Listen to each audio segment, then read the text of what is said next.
కళ్ళు మూసుకున్న హృదయంతో మాట్లాడునమ్మ ప్రేమ నిద్ర చెదిరిపోయేనమ్మ నేస్తం కోసం వెతికేనమ్మ ప్రేమ ఆడించి పాడించి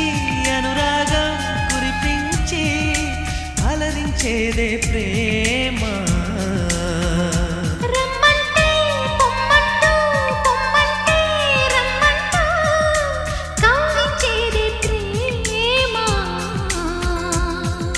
ప్రేమలకు హద్దు లేదులే